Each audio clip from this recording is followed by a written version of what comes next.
திருவனந்தபுரத்திலே குமரி பக்கத்திலே பிறந்த செண்பகராமன் பிள்ளை முதலாக ஜெய்ஹிந்த் என்ற முழக்கத்தை உருவாக்கியதே செண்பகராமன் தான்.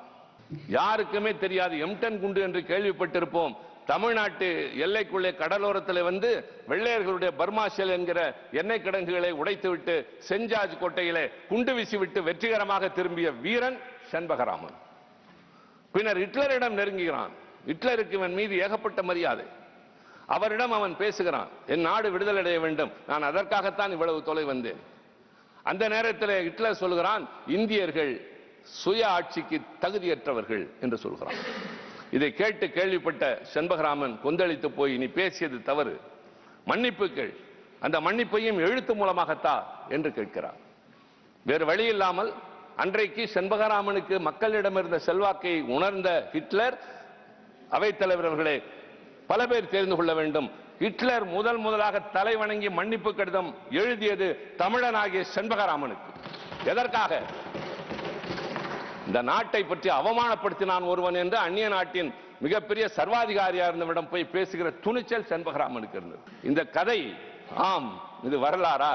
இல்லை, கதை, சோக கதை, சொந்த கதை, ஊருக்கு தெரியாத கதை, தெரிய வேண்டிய கதை. உயிர் பிரிகிற நேரத்தில் ரொம்ப ரொம்ப முக்கியம்.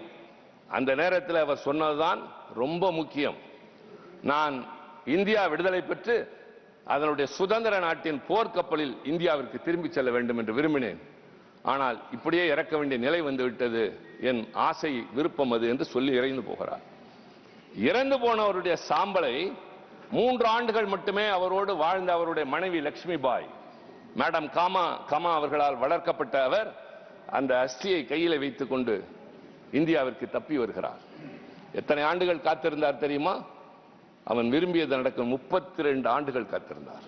திருமதி இந்திரா காந்தி அம்மையார் பிரதமராக ஆனவுடன் அவருக்கு எப்படியோ அந்த செய்தி வந்து அதன் மூலமாக அந்த அம்மையார் அவருடைய தியாகத்தை பாராட்டுகின்ற அளவிற்கு INS டெல்லி என்கிற கப்பலில் மும்பையிலிருந்து குமரி முனைக்கு திருவனந்தபுரத்திற்கு அவருடைய அந்த அஸ்தியை அனுப்பி கரமனை ஆற்றிலே கரைக்க செய்த கடமையை அவர் ஏற்று செய்தார். ஹிட்லரிடமே மன்னிப்பு கடிதம் எழுதி வாங்கிய ஒருவனுடைய பெயர் இந்திய நாட்டு விடுதலை போராட்ட வரலாற்றில் இல்லை. அதைத்தான் சொல்கிறேன். வரலாறு மாற்றி எழுதப்பட்டது, மறைத்து எழுதப்பட்டது, மறந்து போகவில்லை, மறைத்து எழுதப்பட்டது.